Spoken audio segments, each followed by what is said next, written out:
For decades, weight loss has been explained with a simple formula: calories in versus calories out. Eat less than you burn and you lose weight. Eat more than you burn and you gain weight. On the surface, this sounds logical, scientific, and easy to follow.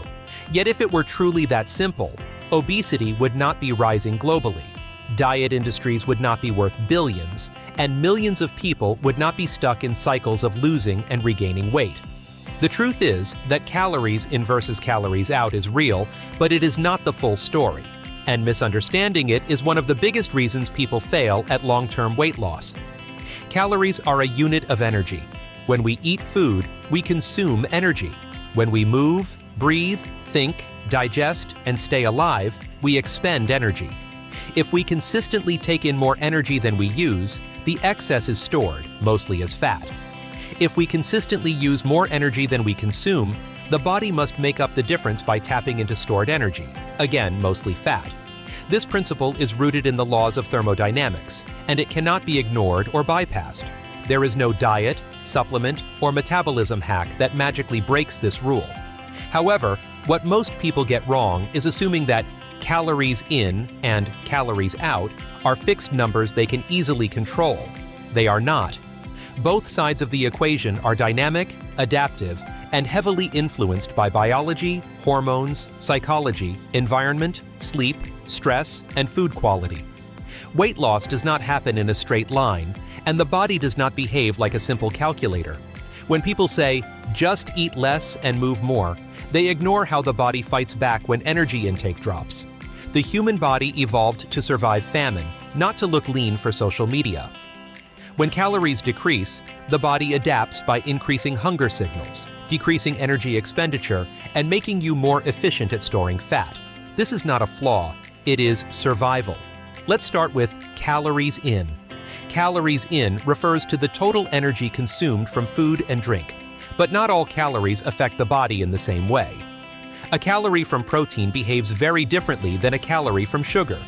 Protein has a high thermic effect, meaning the body burns more calories digesting it. It also increases satiety, reducing hunger later. Highly processed carbohydrates, on the other hand, digest quickly, spike blood sugar, and often lead to increased hunger soon after eating. Food structure matters. Whole foods require more chewing, take longer to digest, and slow down calorie absorption.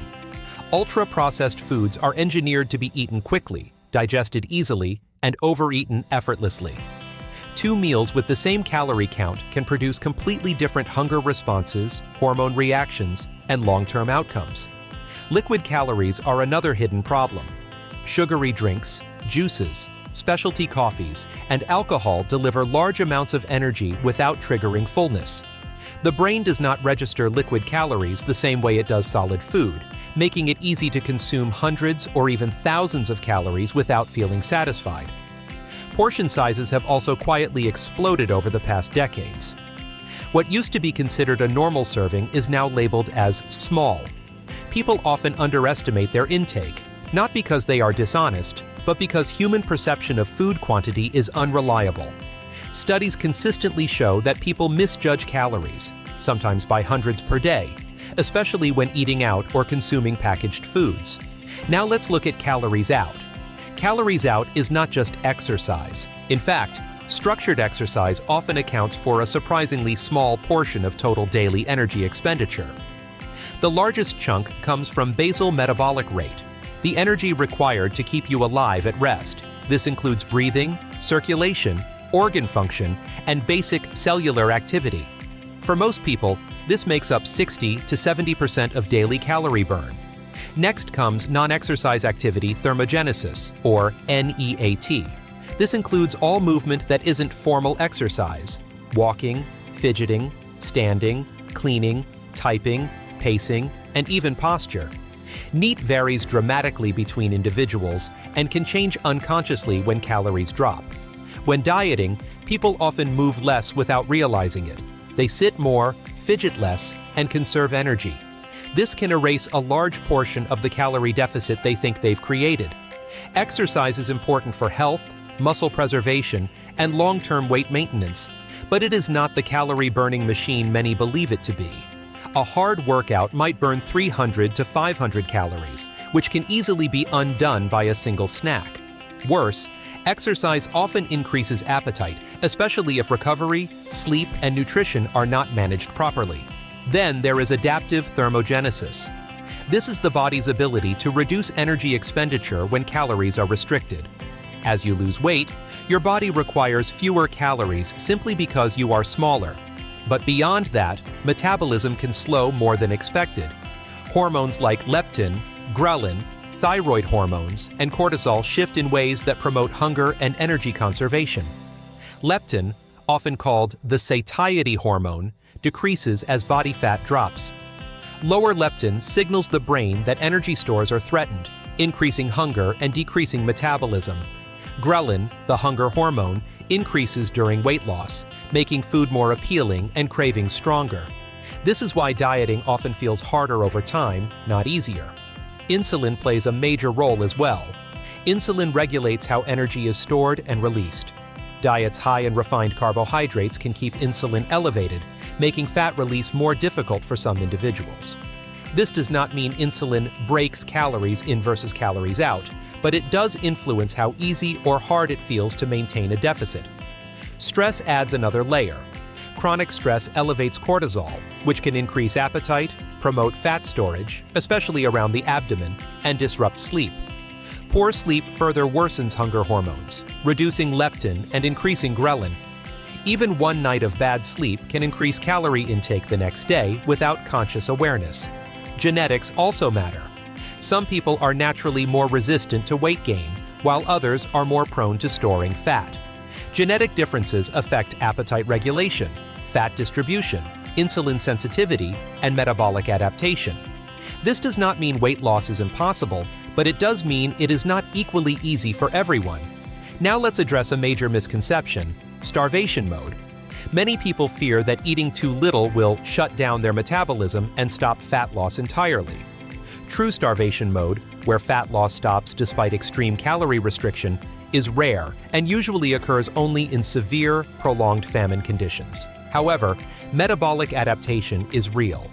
Extreme dieting can significantly reduce calorie expenditure and make fat loss slower and more psychologically painful. This is why crash diets often fail. They produce rapid initial weight loss, much of which is water and muscle, followed by intense hunger, fatigue, and eventual rebound weight gain. When normal eating resumes, the slowed metabolism and elevated hunger make it easy to regain weight quickly, sometimes more than was lost. Sustainable weight loss requires managing both sides of the equation intelligently, not aggressively. Creating a moderate calorie deficit that can be maintained long-term is far more effective than chasing rapid results. Protein intake should be prioritized to preserve muscle, control hunger, and support metabolism. Strength training helps maintain lean mass, which keeps metabolic rate higher during weight loss. Food quality matters as much as quantity. Diets built around whole foods, lean proteins, vegetables, fruits, whole grains, and healthy fats naturally regulate appetite and make calorie control easier. Highly restrictive diets that eliminate entire food groups often backfire by increasing cravings and binge behavior. Psychology is often ignored, yet it may be the most important factor. Emotional eating, stress eating, boredom eating, and habit-driven eating can sabotage calorie control even when knowledge is high. Weight loss is not just a biological challenge, it is a behavioral one. Tracking calories can be useful, but it is not mandatory for everyone. Some people thrive on data and structure, while others become obsessive or discouraged. Learning portion awareness, hunger cues, and consistency may be more effective for long-term success. Another overlooked factor is weight set point theory. The body tends to defend a certain weight range based on genetics and history. Significant weight loss may trigger stronger biological resistance. This does not mean change is impossible, but it does explain why maintaining weight loss is often harder than losing weight in the first place. This is why maintenance deserves more attention than fat loss itself. The behaviors that create weight loss must slowly transition into behaviors that maintain it. Increasing calories gradually, continuing resistance training, and keeping protein high help prevent rebound. Calories in versus calories out is not a myth, it is the foundation. But it is not a command. You cannot simply order your body to comply. You must work with biology, not against it. Weight loss is less about forcing the equation and more about shaping the environment so the equation works in your favor. The most successful approach is not extreme. It is boring, consistent, and sustainable. Eat mostly whole foods. Prioritize protein. Move your body daily.